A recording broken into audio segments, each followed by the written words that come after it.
The 32nd ranked defense came into Foxborough on Sunday with the Chargers and shut out the Patriots. That's right, the worst defense in the league shut out the Patriots. Pats dropped to 2-10 on the season. The Pats have now scored a whopping 13 points over their last 3 games. Here's some more numbers for you. The first team since 1930. It's 100 years of football, Mike, just about. Okay, just in case you weren't aware of that. To allow 10 points or less in 3 straight games and lose them all. Again, the Bears, it was the Bears in 1938, who I keep pointing out, have been playing the same way for 100 years. The Patriots scored 7 points or less in 5 of 12 games. It's the most in the NFL is 3. No touchdowns in 13 of their 24 halves. 12.3 points per game is the last in the NFL, third worst in franchise history. It's the lowest number since 2011 for any NFL team. Okay, who's responsible? Ted Johnson and Burt Breer last night say, it's not Bill O'Brien for a reason. I think he works under different restrictions than most offensive coordinators work. So I look at Bill O'Brien. I won't look at him the same way I look at other coordinators because I think he's working with his hands cuffed a lot of times. And he. How so? Well, I've talked to people inside the organization who feel like Bill O'Brien isn't allowed to run the offense that he brought in here. Who's running it? That Bill basically tells him, like, this is what I want this week. This is what we're looking for, and he works within those constraints. That's Bill Belichick all the way. Bill Belichick has his fingerprints all over this offense. Like, I mean, as recently as last night, somebody said to me in defense of Bill O'Brien, like I don't think he's able to run everything that he learned as the head coach at Houston, as the head coach at Penn State, working at Alabama. Okay, so. Now, we know there's another thing that Bill O'Brien doesn't do. Hey, come on. And that's offense. Come on, guys. Look. Bill Belichick has his hands full. He's done a lot wrong in the last few years. But Bill O'Brien is responsible for this. He is absolutely responsible for this offense. He said, hey, he's not allowed to run what he ran at Alabama. Hey, Mike. This time last year, you know what Alabama fans were saying about Bill O'Brien? The same thing you're saying about Bill O'Brien right now. They didn't want him here. Hey, let's go back to Bill O'Brien in Houston because he ran that great offense in Houston. It wasn't a top 10 offense. This is Billy O'Brien's offense. And it's so funny that we're talking about it now. Where was all this noise in May? In June, so happy to have Bill O'Brien back. Robert Kraft was happy to have him back. Remember Trent Brown saying, I like the way he talks. I like the way he walks. He brings a great energy into the building. All of a sudden, Bill's not allowed to cook. Obi can't cook. What's it look like when Obi cooks? All right. What's that look like? So, I mean, to this point, you've been stronger on O'Brien than I have to this point because I think he's a decent offensive coordinator, a professional offensive coordinator. I thought he was good here, good in Houston. Nothing special, but good. I'm now at the point, Mike, I don't know how this guy keeps his job. He can't. When you look at it historically, offenses that perform the way that this team has performed, those coaches and that offense don't survive. Last year, the 4 lowest scoring offenses in the league all changed their offensive coordinator. 3 of those 4 changed the entire coaching staff.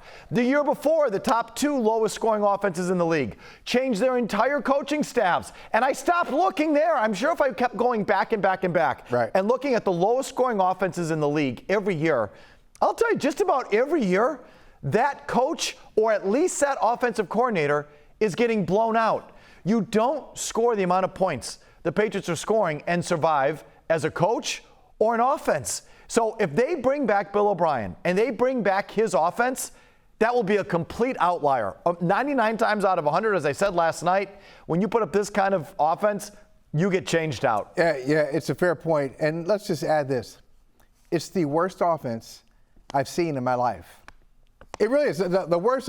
I think the first football game, the first pro football game I can remember was probably like 1978 or 1979 that I actually remember the results of it. So since 1979 to the present, I have not seen a worse offense than this one.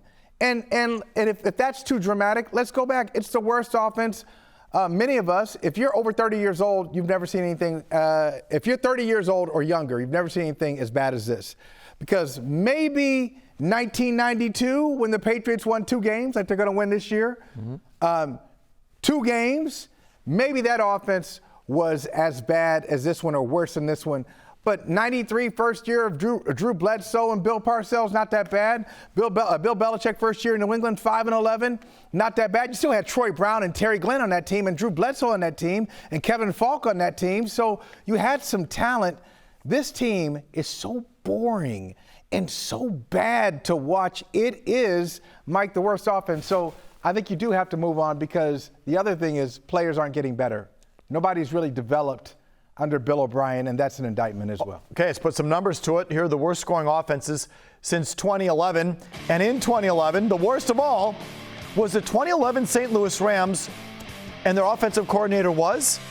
Josh McDaniels. Josh McDaniels. So this Patriots offense here is the worst scoring offense in the NFL in over 12 years since Josh McDaniels' Rams. Is there a common denominator there? Yes, the Patriots offense. This Charlie Weiss, Ron Earhart, whatever you want to call it, that Patriots offense. So not only Michael Hurley from CBS Sports, CBS Boston Sports, not only is Bill O'Brien in the crosshairs, I would say that this offensive system is in the crosshairs. It might be time to move on from both. What do you think? Yeah, that's fair. You say common denominator. There's a missing quarterback in the equation there. But yeah, I think for Bill O'Brien, the job was the easiest job in the history of football. You're taking over for Matt Patricia. Be better than him. And he hasn't been able to do it. And I think none of us looked at this team and said, you know, Bill O'Brien's here. They're going to be top 5, top 7 offense. We thought they could be the 16th best offense in the league, and they haven't even come close. So to say it's a disappointment is an understatement. And yeah, there's reasons. The quarterback play is obviously cratered. The offensive line is weak, and there's no real great skill talent, but there's no creativity, and that's what the experience and the competence of Bill O'Brien was supposed to bring, and it obviously is not delivering. What's the number one reason? If you had to just break it down, why is this offense so bad? Number one. I don't know. This is the second time. You mentioned Josh McDaniels there. The Cam Newton year in the second half of the year, I watched an offensive coordinator just stop even trying to be creative or work with what he had. This kind of looks like that. Yesterday, for the first time all year, they realized they had one thing that worked, which was Ramondre Stevenson. So they gave him the ball 50 times in 5 minutes. Lo and behold, he gets hurt. So I think there's a lack of change. You look at the offense yesterday, Bailey Zappi, a new quarterback's in. Will they have some new packages? No, they go 3 and out, and they punt. And they can't score all day. So I just think there's a lack of creativity, and you got to work with the situation you're in, and they're not doing it. Okay, speaking of Bailey Zappi, here are his numbers from yesterday. 13 of 25, 141 passing yards. No touchdowns, no interceptions. No points. He was sacked 5 times. He had a passer rating under 70. And most people, if you ask most people, get this. Again, no points, 5 sacks, no touchdowns, a 60-something quarterback rating. And most people would say it's actually better than it's been under Mac Jones. Would you agree with that? To an extent, when you're not throwing the ball to the other team, yeah, it's better, but I don't know what that really gets you. I looked at Bailey Zappi, and he looked like the guy in July and August who couldn't compete for that, who couldn't push Mac Jones for that job. He doesn't look the part, and you know, he can escape pressure sometimes and make some plays that get you excited, but throwing behind receivers, telegraphing his passes, slow release, there's so much there that there was a pass. It was 2nd and 1 to Ramondre Stevenson in the flat. It's an easy first down pickup for any NFL offense, but he throws it behind him, he lobs it there, and it gets broken up and they don't get the first down. He's lucky it wasn't a pick 6 because he telegraphed it so much. So I don't know what this gets you. I don't know how much better it really is. But yeah, if you're not throwing it to the other team, by default it is better. Where do you stand on Zappi? Do you think he's a guy who just should be your starter for the rest of the year? Or you want to see Malik Cunningham? You want to go back to Mac? How do you see this, Hurley? I would say let him play this week because you want to talk about the middle of the field getting torn up. I hope they are replacing the turf in Pittsburgh because the 20s to the 20 is going to be a lot of action on Thursday night. But I think Mac is just so broken in his own brain. He needs this break. I thought he shouldn't even dress. I think he should be away from the team to figure out what is going on with him. And then you have that long break. If Zappi plays poorly or not great again, you do have that long gap, and you could go to Mac and say, hey, maybe this time don't throw it off your back foot 10 feet over your receiver's head. We'll see how we roll it out with that. Okay, Hurley, next year, who should be the coach? Who should be the coordinator on this team? I don't know who should be either, but it should be someone different. I mean, there should be change. I think we've seen plenty of that. I mean, and both spots, Hurley? Yeah. Yeah, why would you keep? This is the 32nd ranked scoring offense. You saw it there. This is that bad. When it is this bad in the NFL, changes are made. What's the worst offense you've ever seen? I think it's this one. Besides this one, the worst offense you've ever seen? Yeah, when you were saying that, I was saying I used to cover high school football right out of college. There were some teams, like the offensive lineman is 140 pounds and the quarterback's just getting his head. Something like that was worse, but at the professional level, I can't recall seeing anything like this.